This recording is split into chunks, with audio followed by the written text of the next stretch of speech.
Getting a television news show together on time every single day can be a pretty frenetic undertaking.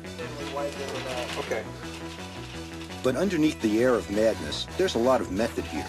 You need a careful plan to get all the parts ready on time and in the right order to meet the broadcast deadline, like assigning stories, sending out crews, writing the copy, selling the commercial slots, compiling the graphics, and organizing the whole thing into a standardized format.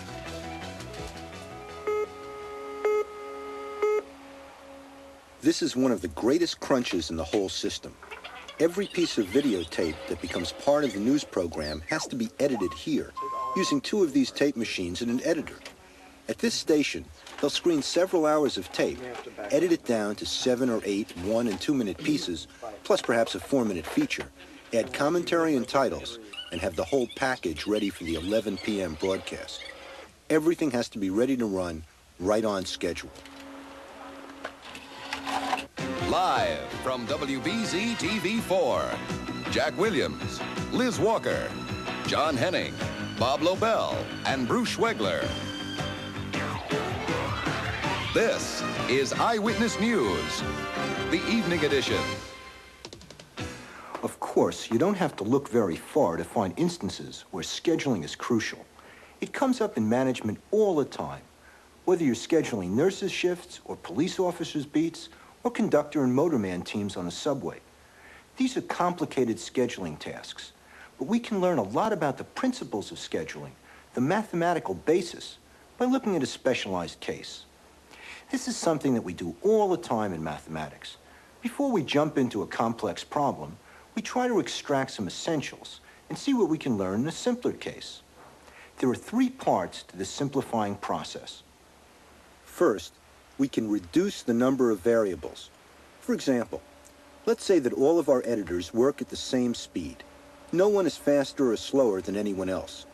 We'll also say that the equipment never breaks down and that there are no external interruptions, such as the annual newsroom Christmas party. Second, we can make some assumptions about the problem. In the case of our television news program, let's imagine that parts of the broadcast have to be edited in a particular order. Maybe some of the stories concern late-breaking news events or changing weather reports, for example. Or you need to see what one story looks like before you can make decisions about another. So the job we face of editing the show is made up of a list of tasks. For some of the tasks, the order doesn't matter. But as we said, some tasks have to precede certain others. Let's make 2 more simplifying assumptions. The number of tape editing machines is fixed, and we'll say that the machines are identical. Each is capable of doing any task at any time. That leads us to the 3rd part of our simplifying process. We can adopt some procedural rules that we'll stick to in thinking about solutions. Whenever a machine is free, it will immediately begin work on the first legal task. That is, on the first available task on our list, for which all the prerequisites, if any, have been completed. And we'll make one other rule. Once a tape machine starts editing one story, it has to continue to work on that task until it's completed. Here are 9 tasks that make up today's editing job for the 11 p.m. news. The number on each one stands for the time it takes to complete the task. The arrows are used to indicate the precedence relationships. Notice that 4 of the tasks are independent. They have no prerequisites. And 5 of the tasks are dependent. They can't be started until their prerequisites are finished. Just to keep things simple, we might tackle these 9 jobs sequentially, starting with task 1, 2, 3, 4, and so on up to 9. This ordering is just one of more than 350,000 possible lists. It's essentially the same as counting the number of traveling salesman routes that we considered last time. You start with 9, multiply by 8, then 7, and so on down to 1. That decreasing product is called 9 factorial. Anyway, given the assumptions and rules we've adopted, the only variable left in determining our schedule is which list we follow. Now, we couldn't take over an entire television station for the purposes of this demonstration, so I've got some props that'll help us. These numbered discs represent 3 identical editing machines, and these magnets are the tasks or news stories to be edited. This is task 1, 2, 3, 4, and all the way up to 9. Again, each is numbered with its completion time. The arrows show the same precedence relationships that we saw before. And finally, these clocks will help us to keep track of when each task is finished. Okay, it's noon. We'd better get started. Now, the first 3 tasks have no predecessors, so they're ready to begin. We'll start task 1 on machine 1, and we'll set the clock to 3 just to indicate when it'll be done. Then task 2 goes on machine 2, and task 3 on machine 3. Task 4 also has no predecessors, so it's ready to be started. But we can't begin it until some machine is ready. Machine 1 won't be free until 3, but machine 2 becomes idle at 2 o'clock. Well, it's now 2, so we can start task 4 here, and expect it to be done by 4 p.m.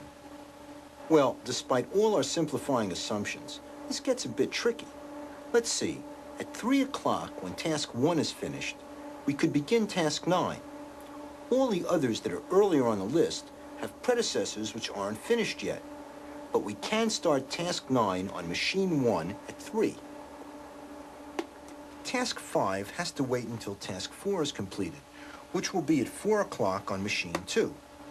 Task 6 also has to wait on task 4, so machine 3 is going to have to be idle for 2 hours before we can start task 6 on it.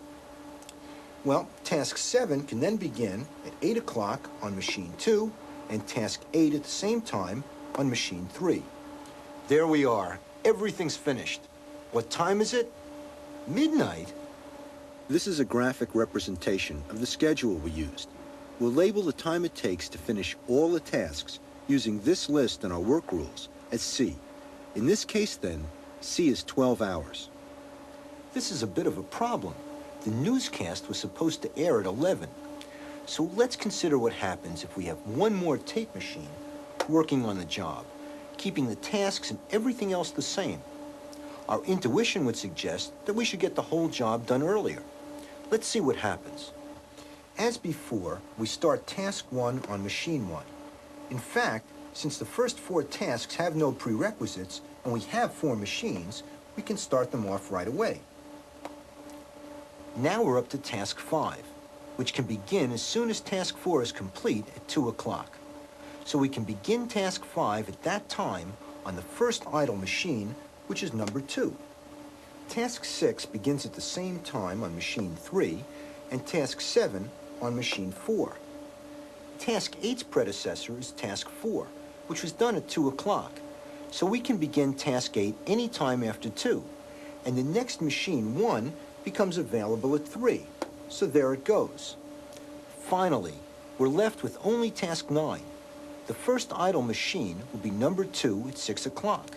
So task 9 begins then, and since it takes 9 hours,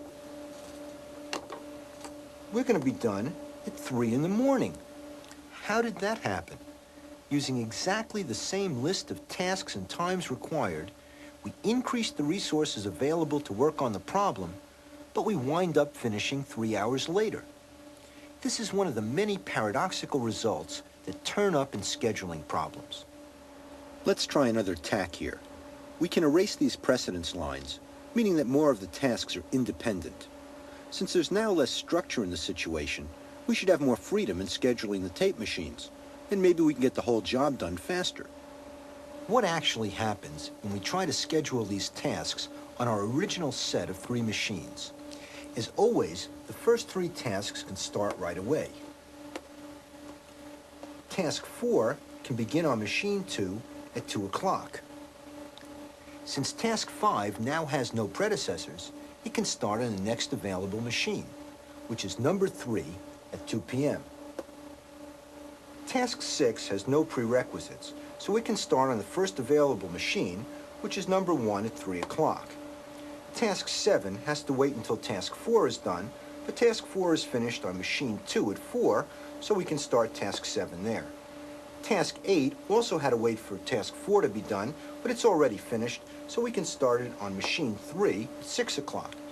That only leaves task 9, and it can start any time after task 1 is completed, so we can start it on the next available machine, which is number 1.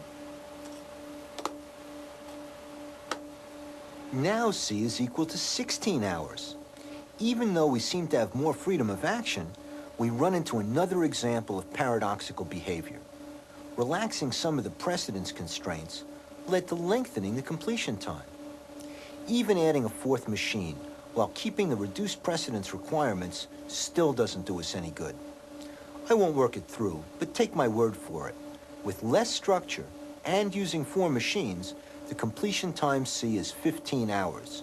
We still haven't managed to finish editing the 11 p.m. newscast on time. Let's go back to our original set of tasks and their precedence. There's one more thing left to try. Suppose we reduce by 1 hour the amount of time required for each task. What used to take 2 hours now takes 1, and so on. Okay, following the same list, let's try to schedule this revised job. All 3 machines go right to work on the first 3 tasks. Task 4 can now start on machine 2 because that machine is now free at 1 o'clock. Task 5, which can't start until task 4 is finished, goes up on machine 1 at 2 p.m. As I slot in tasks 6, 7, 8, and finally 9, you see that the earliest completion time now is 1 a.m. C is 13 hours. This always strikes me as really amazing. It's so counterintuitive. Increasing the number of machines can increase the completion time. Relaxing the precedence relationships can increase the completion time. Even decreasing the time it takes to do each task, reducing the overall work required by 9 hours, can increase the total completion time. By now you may have decided that the real culprit is the list we're using. After all, I mentioned that there are 9 factorial, over 350,000 lists. And maybe if we hadn't made such a lousy choice, we wouldn't run into so many paradoxes. Well, the list can be part of the trouble. But there are other factors too. It comes from the rules we adopted, not interrupting a task in progress and not allowing a machine to stand voluntarily idle. Let's examine things further, using this new set of 6 tasks, with precedence as shown by the arrows and the completion time in hours labeling each task. Now, we'll start with the same kind of list we used before, running from task 1 to task 6, and we'll schedule these 6 tasks on 2 machines. If we look at the layout of tasks and precedences as a digraph, we can see that the length of the critical path, remember, the longest route, which gives us the earliest completion time, is 30 hours. Let's try to make things easier. We'll keep our 2 rules about machine operation intact, but we'll eliminate some of the precedence requirements. We'll also add a 3rd machine, and we'll reduce by 1 hour the time each individual task takes. So we're looking simultaneously at all 3 ways we could try to speed things up. It turns out that for any list whatsoever, any of the 6 factorial lists you could use, you can't produce a better schedule than this, which takes 31 hours. Strange as it seems, trying to make the scheduling easier has only made matters worse. Let's see just how bizarre this really is. If we look back at the digraph for this, quote, easier case, we can determine that the length of the critical path is 27 hours. And we can, in fact, design a schedule using 3 machines, which takes 27 hours instead of 31. Here it is, and you can check out that it works. But notice that we violated one of the rules for our list processing model. The 2nd machine was allowed to sit idle when there was a task available for it. So in order to obtain the quickest scheduling time in this case, we not only had to relax our constraints, but also one of our rules. Mathematicians run into this sort of outcome all the time. What happened is that we made a simple model of a situation in order to learn about it. In the process, we encountered some pretty unexpected behavior. So we tried changing one of the rules of the model. In this case, the rule that a machine couldn't sit idle voluntarily, and discovered a better solution. Machine scheduling problems in general have something in common with the traveling salesman problem we looked at last time. There are algorithms for both that will lead to optimal solutions, shortest routes and shortest completion times. But these algorithms are computationally inefficient. They take exponentially increasing amounts of time to calculate as we increase the size of the problem. We also examined some algorithms that are computationally efficient, but don't give the optimal answer. Since these are helpful but not precise, They're called heuristic algorithms. We can include the list processing method for machine scheduling in the category of heuristic algorithms, since it works quickly, but doesn't guarantee optimal results. Just to give you an idea of what can be done by simplifying things even further, let's consider a type of scheduling problem that at first glance may appear absurdly easy.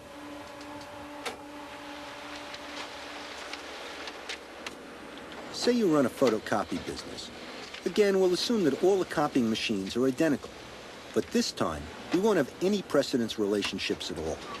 In other words, you take in jobs all day, regardless of their size, and then at 5 p.m., after the shop is closed to customers, you can do them in any order you choose. This is the lineup of copy orders that came in today. Because we don't have to worry about sequence anymore, each order is just labeled with the number of minutes it will take to copy it. Our goal is to schedule the tasks on 3 identical machines with our usual assumptions and rules, except remember that all the tasks are now independent. Finding an optimal solution to even the simplified version of the machine scheduling problem turns out to be extremely time-consuming. But our heuristic approach, the list processing method, rather quickly leads to a solution. The first order goes on the first machine, and the second order goes on the second machine, and the third order goes on the third machine. But since the third machine will be free in 2 minutes, the fourth order also goes there, tying up that machine until 14 minutes have elapsed. Let's map this out. Remember, each task is labeled with its completion time and begins as soon as the next machine is free. If we use the list obtained from the order the copying jobs came into the shop, we can put together a schedule very quickly, although it may not be the optimal one. With this particular schedule, you see it takes 26 minutes to complete.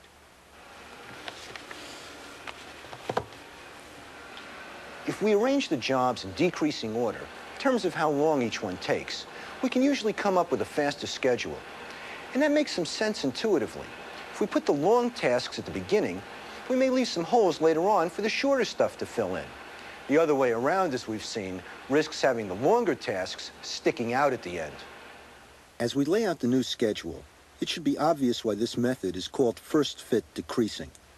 Having arranged the tasks in decreasing order, with the longest task going first and the shortest task going last, I can put each one on a machine as soon as one becomes available. The completion time is now 25 minutes, 1 minute faster than following the list we had before. It's often the case, but not guaranteed, that the first fit decreasing method will give a better time than an arbitrary list.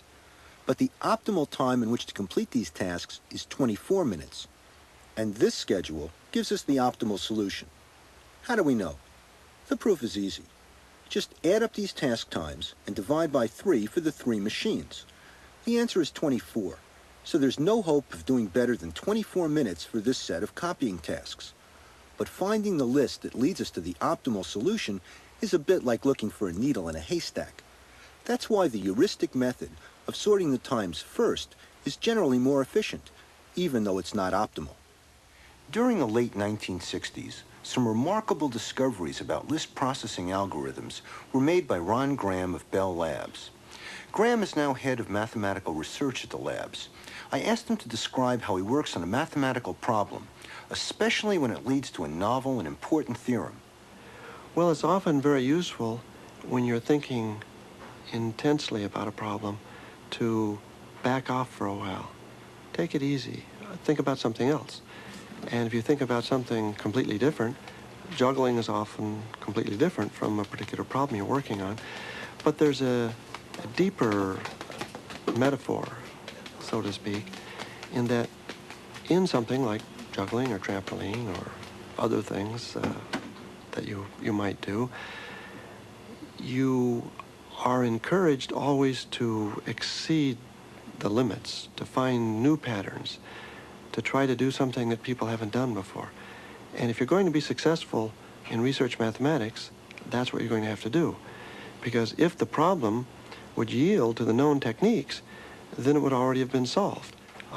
There are many examples where something slightly out of the ordinary happens, and 99 people notice it and go on to something else, but 1 in 100, or maybe even fewer, is fascinated by that somewhat unexpected, anomalous, even a little bizarre behavior in one mathematical area or another. And they start probing it more deeply and soon find often that there's really the tip of a giant iceberg from which, once you melt it, so to speak, you have a lot deeper understanding as to just what's really going on. Based on Ron Graham's work, other mathematicians have proven that in the case of machine scheduling, if you sort the list by decreasing time, you get a limit for the worst case, what's called a performance bound. It turns out that even if the number of machines is large, you're still not going to do any worse than 4/3 the optimal time. So far, we've looked at the question of taking independent tasks and scheduling them on a fixed number of machines. The goal was to finish as early as possible. Now let's sort of stand the problem on its head.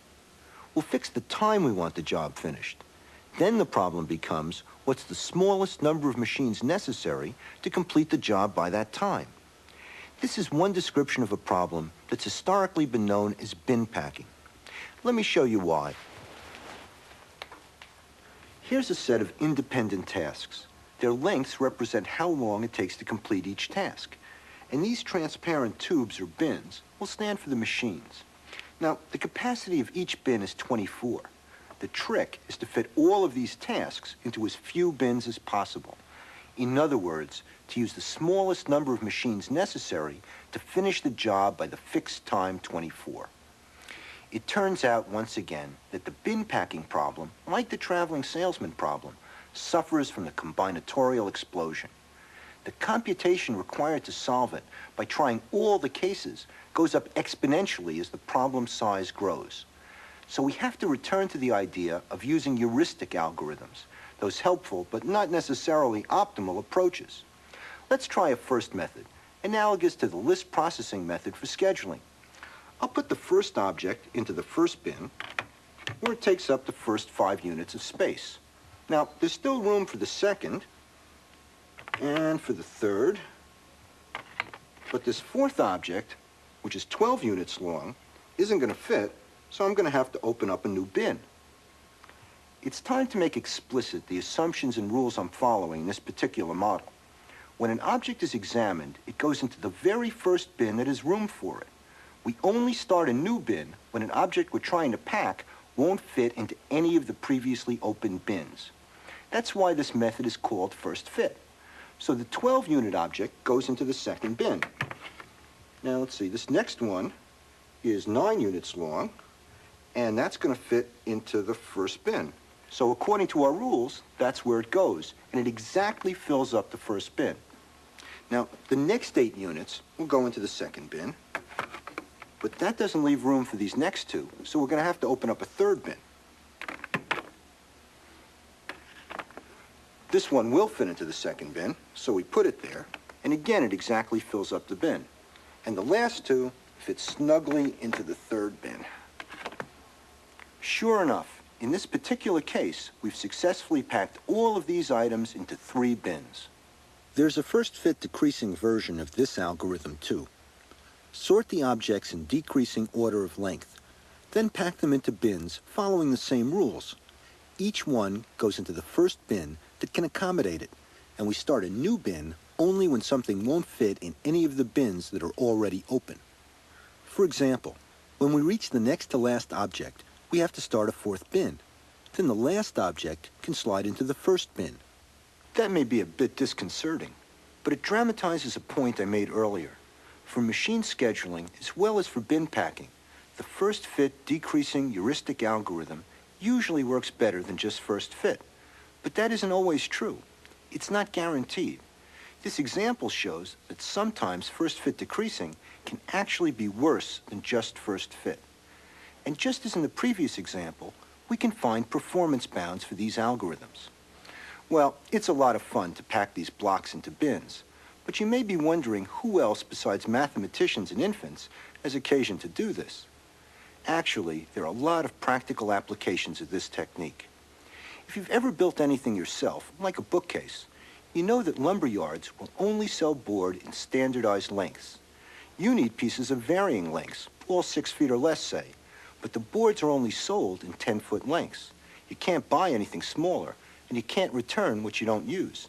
Then figuring out the fewest number of boards from which you can cut the pieces you need is exactly equivalent to the bin packing problem. What defines bin packing is that you have a bunch of objects, each smaller than a given size, and you want to know how many lengths or bins of that given size you need to fit them all in. Here's another example. An independent radio station has a shelf full of local commercials of varying lengths. They want to slot all of these into the late-night talk show with as few commercial interruptions as possible. How can they package the ads into the fewest number of 2-minute breaks? What have they got? A bin packing problem. This helps to illustrate 2 points that keep coming up in management science. Problems often have some relationship under the skin and can be subjected to similar algorithms even if they arise in seemingly unrelated contexts. And second, the answers to these problems frequently come from pure mathematical research.